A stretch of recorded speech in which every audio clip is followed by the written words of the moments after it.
This video is intended to demonstrate the proper and safe operations and maintenance of the Wintech DW Series electric deck winch. Always operate, inspect, and maintain this winch in accordance with Wintech's Operation and Maintenance Manual, supplied with every winch as well as American National Standards Institute Safety Code, ANSI B30.7, and any other applicable safety codes and regulations.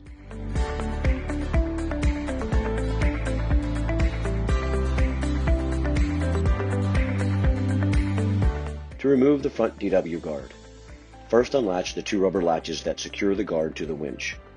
Using the handles provided in the guard, lift the guard up and off the winch. Set aside in a safe location. To remove the back DW guard, first unlatch the two rubber latches that secure the guard to the winch. Using the handles provided in the guard, lift the guard up and off the winch. Set aside in a safe location. To remove the top DW guard, first unlatch the two rubber latches that secure the guard to the winch.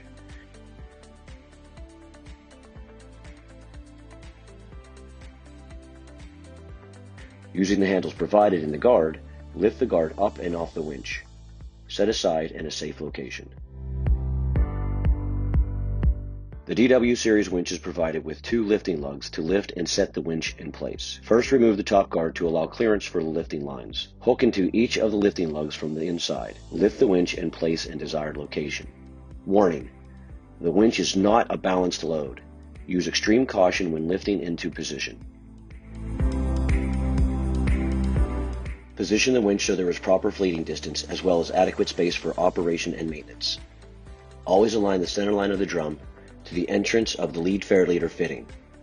The winch should be 1.6 feet for every drum inch width away from the lead fair lead or fitting for proper spooling. Install the winch on a flat surface to within 1/16 of an inch and shim if necessary. The DW winch is supplied standard with straight tight deck brackets. Apply a continuous 3/8 inch fillet weld around each of the deck brackets to install onto deck. Angled deck brackets can be provided to bolt the winch down. Contact Wintech for bolt pattern and requirements if angled deck brackets are needed. The Wintech DW Series winch utilizes a cable wedge that fits inside a fabricated drum pocket to secure either wire or synthetic rope to the winch drum. The wedges are designed for each rope diameter. Using the correct wedge size is critical to properly secure rope to drum. See chart showing the proper wedge to use for cable diameter and makeup.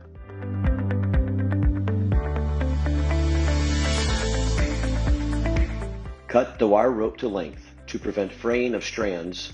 Fuse rope ends in accordance with the wire rope manufacturer's instructions. Feed the fused end of the wire rope through the front opening of the winch between the sets of nylon rollers and through the drum pocket opening. Using the correct wedge, place the serrated side of the wedge onto the wire rope with the narrow end towards the drum. Make sure to leave a section of rope extended past the end of the wedge. Install the wedge and rope into the drum pocket with the wedge nearer the surface of the drum.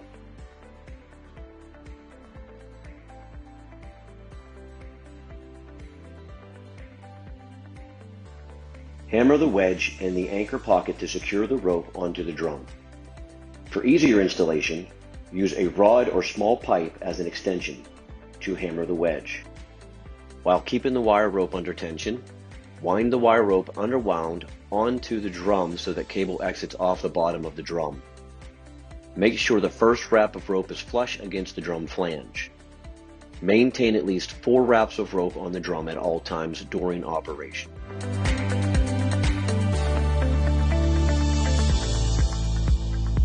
Cut the synthetic rope to length. To prevent fraying of the strands, fuse rope ends in accordance with the synthetic rope manufacturer's instructions. Feed the fused end of the synthetic rope through the front opening of the winch between the sets of nylon rollers and through the drum pocket opening. Using the correct wedge, place the serrated side of the wedge onto the synthetic rope with the narrow end towards the drum. Make sure to leave a section of rope extended past the end of the wedge. Install the wedge and rope into the drum pocket with the wedge nearer the surface of the drum.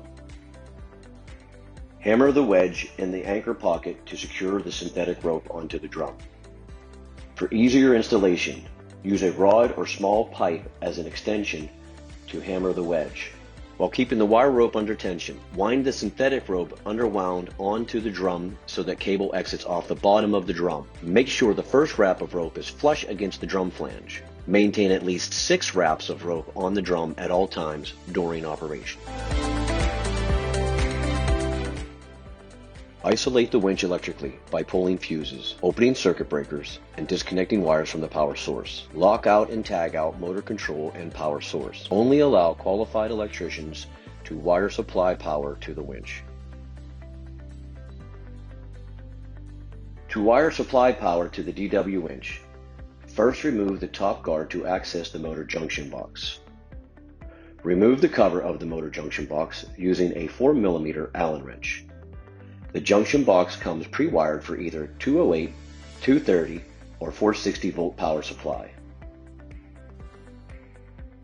Inside the junction box cover, there is a wiring diagram for low voltage or high voltage wiring. Please verify the junction box wiring with the label inside the junction box cover to ensure correct setup for the supply power. Run power through conduit or flex conduit into the available 1-inch NPT entrance hole in the motor junction box. Size 14 eyelets will be needed on the end of the power wires to easily install on terminal posts. Using a 10mm socket, loosen the nuts on the 3 terminal posts and remove nuts. Install each wire of the supply on the appropriate terminal posts based on the provided diagram.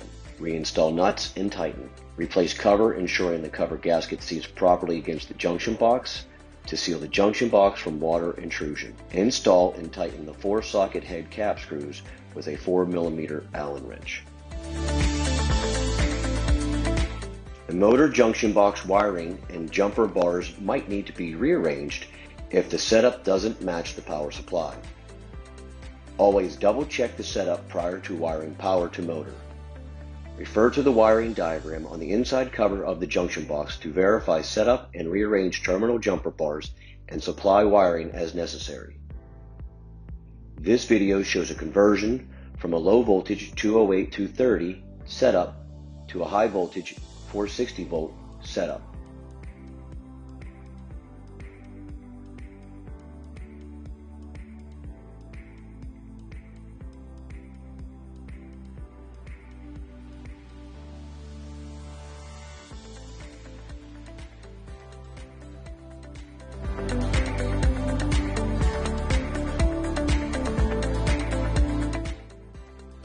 Only allow personnel trained in the safety and operation of this winch to operate this product. To operate the winch, a reversing starter must be used to supply power to motor and to control direction. The Wintech standard deck winch control panel is used for this video. To pull in the cable, press the pull-in button on the control panel. Power is supplied to the winch motor. The motor brake releases and the motor turns the winch drum to pull in the cable. Maintain tension in the rope when spooling in to keep drum spooling evenly.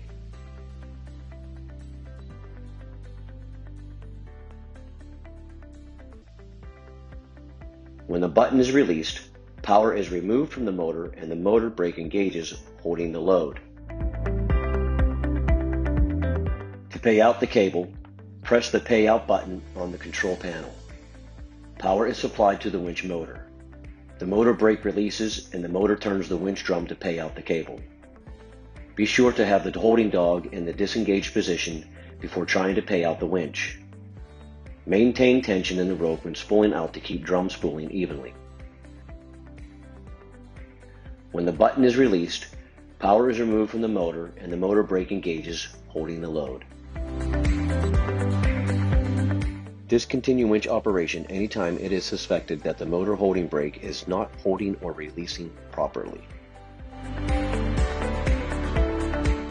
The primary holding brake for this winch is a spring-applied electric release motor brake. The brake is located on the back of the electric motor, away from the gearbox. The DW winch utilizes an IP66 sealed brake for the operation in the toughest environments. Also, this brake requires no air gap adjustment, so maintenance is much simpler and user-friendly.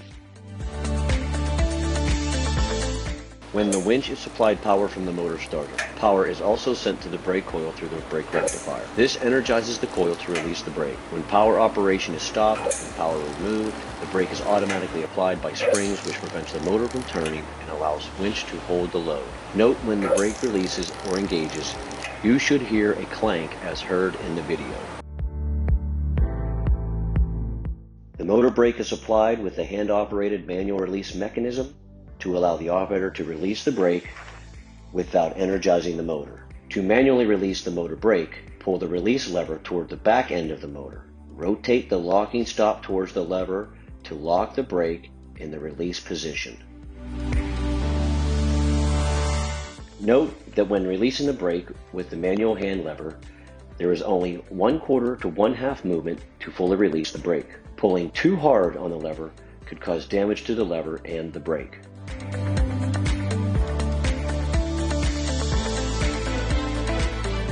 The locking stop might need to be adjusted to keep the brake fully released. Using a crescent wrench and 1/2 inch open end wrench, loosen the jam nut on the lock stop.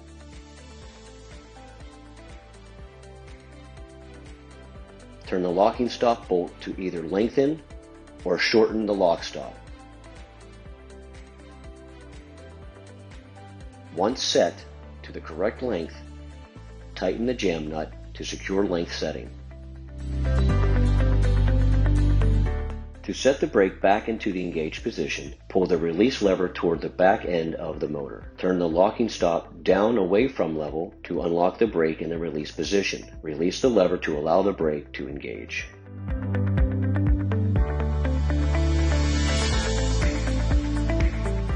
The Wintech DW series winch is equipped with a manually operated holding dog. The holding dog is operated with the holding dog lever that extends through the winch side frame. The holding dog and ratchet wheel are located safely inside the winch with a window provided to see the dog's status. Another safety feature is the emergency release rod, which can be used to either locking the dog in the disengaged position or helping disengage the dog in the event of power loss. To engage the holding dog, first unlock the dog by twisting flange nut to the top of the emergency release rod. This allows the holding dog to fully engage into ratchet wheel.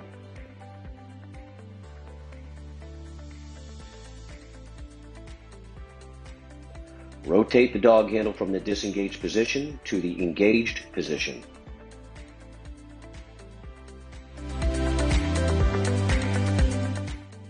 To disengage the holding dog, rotate the dog handle from the engaged position to the disengaged position.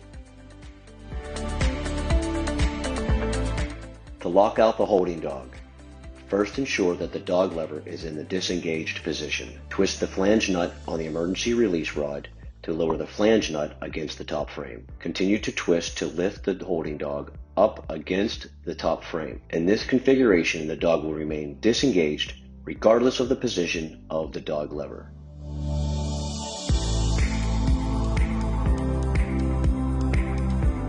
In the case of a loss of power, the holding dog can be released manually using the emergency release rod. First, ensure that the dog lever is in the disengaged position. Twist the flange nut on the emergency release rod to lower the flange nut against the top frame. Using an open end wrench, tighten the flange nut until the dog pulls up out of the ratchet wheel and the load is released.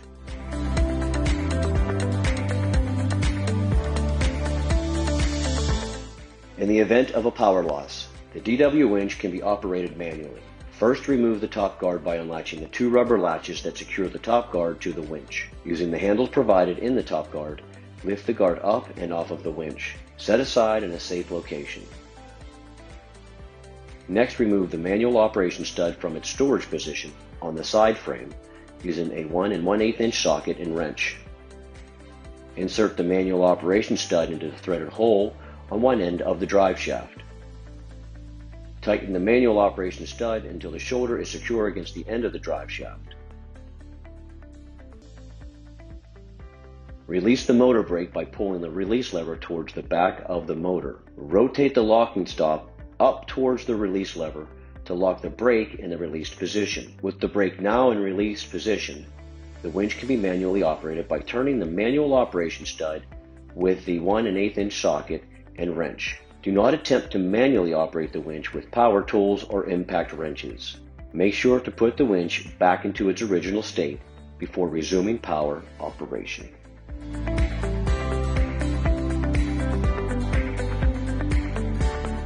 Remove all loads from the winch. Isolate the winch electrically by pulling fuses, opening circuit breakers, and disconnecting wires from the power source. Lock out and tag out motor controller and power source. Only allow service personnel trained in maintenance and operation of the equipment to perform maintenance.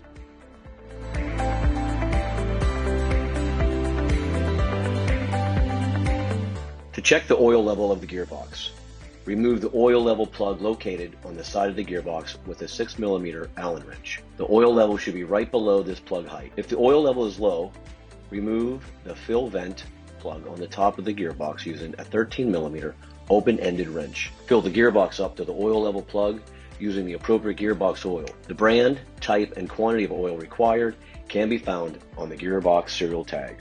The gearbox oil needs to be changed every 2 years to maximize the gearbox life. Drain the existing oil from the drain plug located on the side of the gearbox near the back foot. There is a slot in the top frame to make it easier to drain oil without having to remove the gearbox. Reinstall the drain plug. Remove top fill plug and fill gearbox with correct oil and quantity. See gearbox tag for reminder on correct oil and quantity.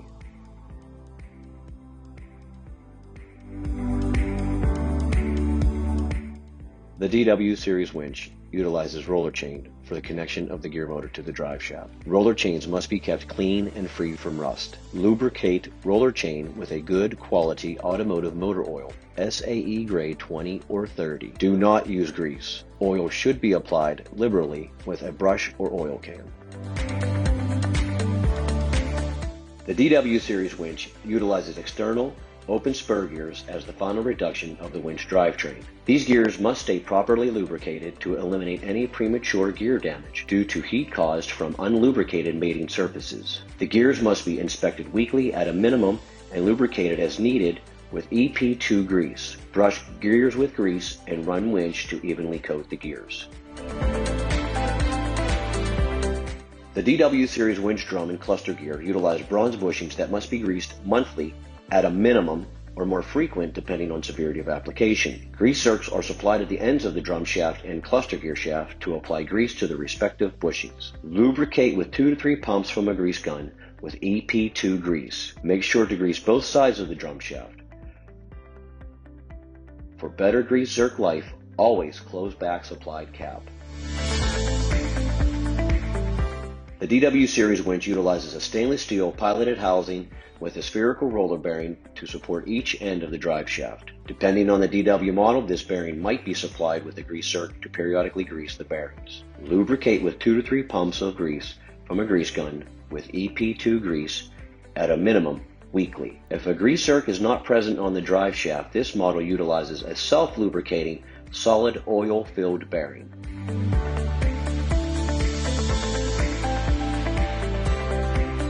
Remove all loads from the winch. Isolate the winch electrically by pulling fuses, opening circuit breakers, and disconnecting wires from the power source. Lock out and tag out motor controller and power source. Only allow service personnel trained in maintenance and operation of the equipment to perform maintenance.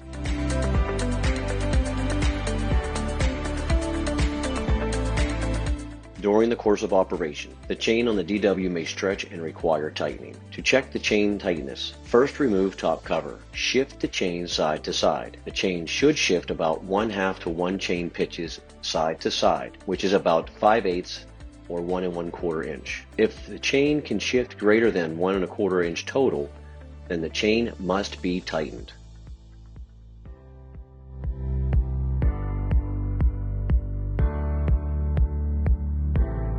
To tighten the chain, first loosen the 4 nuts that secure the gearbox to the top plate using a 15/16 open-ended wrench for the DW30 and DW40, or a 1 1/8 open-end wrench for the DW65 and the corresponding socket wrench. Next, loosen the 2 adjustment rod jam nuts on the inside of the gearbox.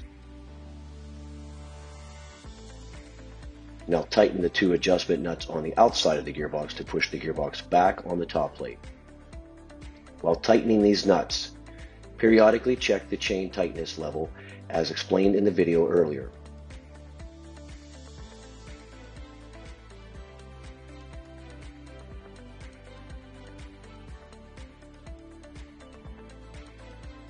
Once the chain tightness is at an acceptable level, retighten the 2 adjustment rod jam nuts.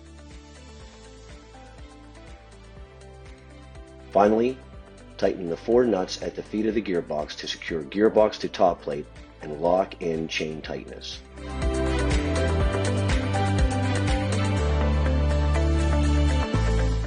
With the top guard removed, first locate the master link and cotter pins on the chain assembly. With pliers and a hammer for assistance, remove the 2 cotter pins that secure the master link and set aside. Disassemble the master link by tapping the pins of the master link and use a flathead screwdriver to pry master link apart. Remove the front master link plate. Next, pull the remaining master link section back out of chain. The chain is no longer a single connected assembly. Pull one end of the chain up off the sprocket and feed open end down through the top plate. While supporting the chain, pull the other end up off the sprocket and feed end through top plate. Remove chain through front of winch.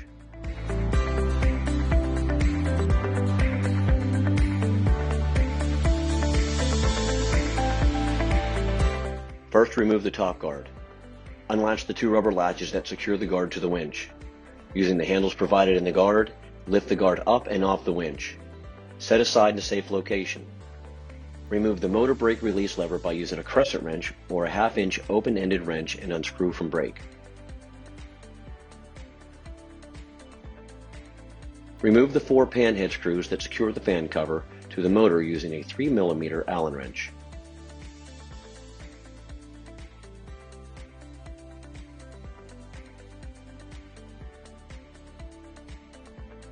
Once 4 screws removed, pull the fan cover off the motor until it clears the brake.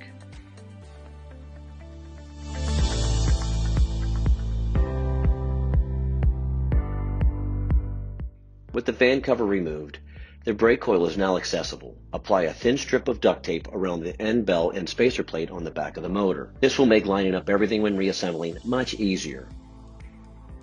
Locate the 3 socket head cap screws that hold the brake coil to the motor. Loosen these cap screws using a 6mm Allen wrench. Be sure to support the coil as you remove the Allen screws, as the coil is not adequately supported by the motor without the cap screws. Once the 3 cap screws are removed, pull brake coil back off the motor and place in a secure location. Note, the coil will still be wired into the motor junction box. With the brake coil removed, the brake pad is now accessible. To replace the brake pad, simply slide the old brake pad off of the splined hub and slide the new brake pad onto the splined hub. There is no air gap to set, making this process much simpler. Always clean the brake coil friction surfaces and the spacer plate surface before installing new pad. If the brake pad is glazed but still thicker than 1/2 inch, then the brake pad surface can be sanded and cleaned and the brake pad can be reused.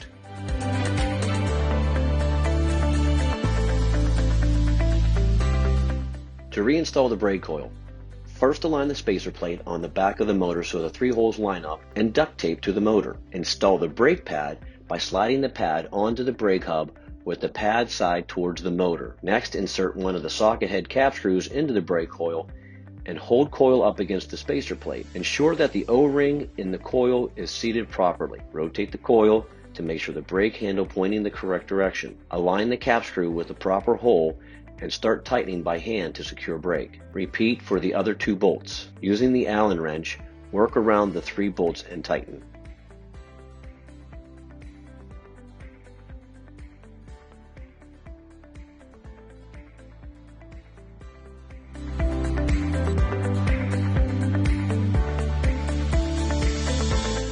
Slide the fan cover onto the motor and make sure that the slot for the brake release lever is in the correct orientation. Align the 4 mounting holes and insert the pan head cap screws and start them in by hand. Work around the 4 cap screws and tighten with a 4mm Allen wrench.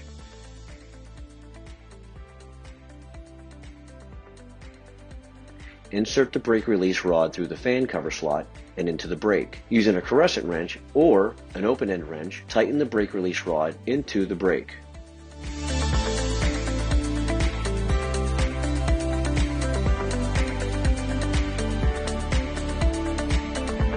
To remove the drive shaft bearing, first remove the 4 1/2-inch hex head cap screws using a 3/4 inch socket with a wrench or impact drill.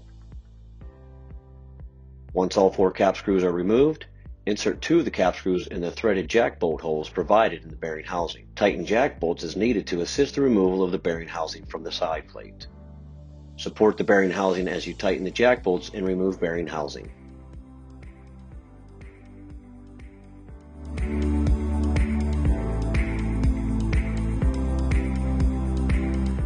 To install a new bearing housing on the drive shaft, line up the bearing housing with the bore in the winch side plate. The drive shaft might need to be supported and moved so that the housing will slide over the shaft and into side plate bore. Note, if your bearing has a grease fitting, make sure this is oriented at the top. Once bearing housing lined up and partially inserted into the side plate, install and tighten the 4 1/2-inch hex head cap screws using a 3/4 inch socket with a wrench or impact gun. Tighten in a crisscross pattern to ensure the bearing is seated and installed evenly and flush with the side plate.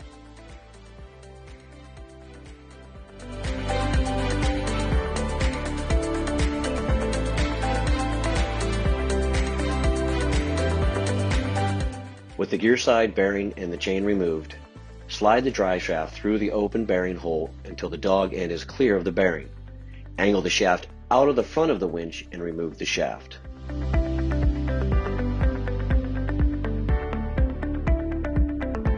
With the gear side bearing and the chain removed, angle the shaft into the front of the winch and insert the gear side through the open bearing hole.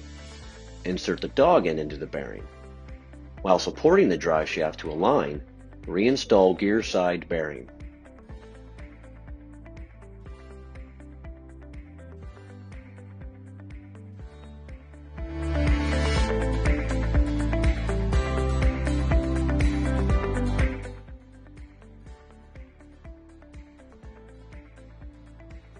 To remove the cluster gear or drum shaft, first remove the 3/4 inch shaft keeper cap screw using an 1/8" socket with a wrench or impact. To assist in removal, remove 2 of the 1/2-inch bearing cap screws. Install on the 2 jack bolt holes provided in the shaft keeper plate. Tighten those bolts to remove the cluster gear shaft. Note, the cluster gear or drum must be supported while the shaft is being removed.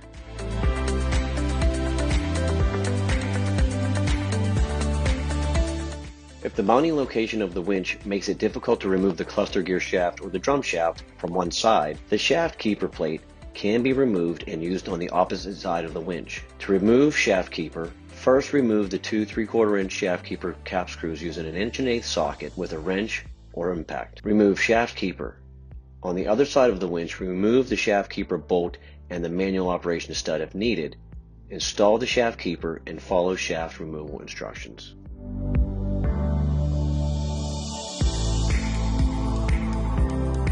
Remove all loads from the winch. Isolate the winch electrically by pulling fuses, opening circuit breakers, and disconnecting wires from the power source. Lock out and tag out motor controller and power source. Only allow service personnel trained in maintenance and operation of the equipment to perform troubleshooting.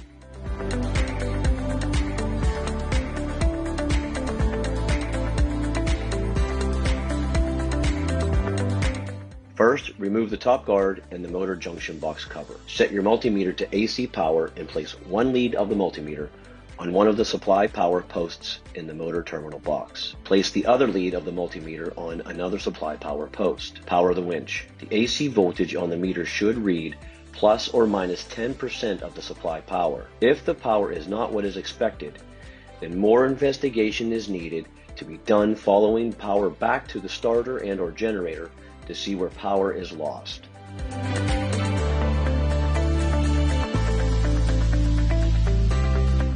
Set a multimeter to AC power and place one lead of the multimeter on terminal 1 of the brake rectifier in the motor junction box. Place the other lead of the multimeter on terminal 2 of the brake rectifier. Power the winch. The AC voltage on the meter should read plus or minus 10% of 230 to 240 volts. Note that even when wired for 460 volt supply power, the power to the rectifier is always 230 volt to 240 volts. If the power is not what is expected, then the wiring must be verified against the diagram to ensure the motor junction box is wired properly.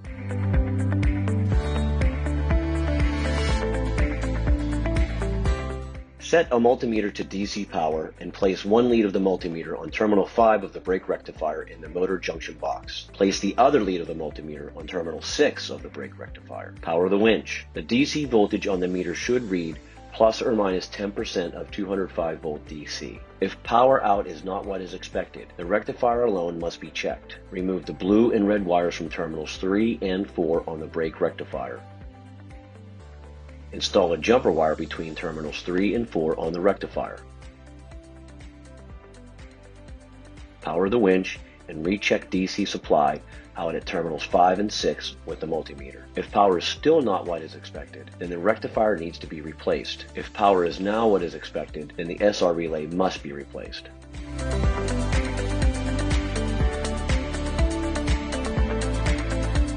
Set a multimeter to resistance ohm setting. Remove the brown and black brake coil wires from terminals 5 and 6 on the brake rectifier.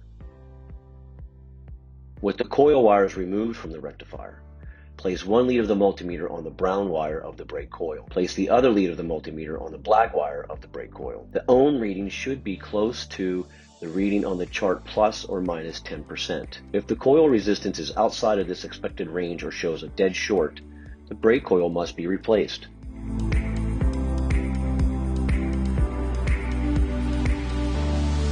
If the motor brake is slipping during tow, either the winch is overloaded or the brake pad must be replaced. Refer to the sections earlier in this video on steps to replace the brake pad.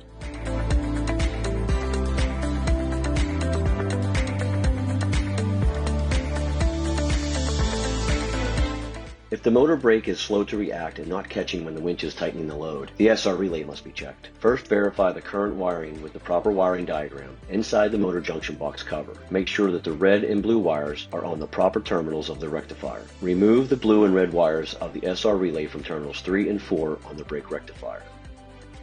Set a multimeter to the continuity test setting. Place one lead of the multimeter on the blue wire of the SR relay. Place the other lead of the multimeter on the red wire of the SR relay. If there is continuity between the blue and red wires with no power to the winch, then the SR relay must be replaced. If there is no continuity, then the brake pad must be replaced.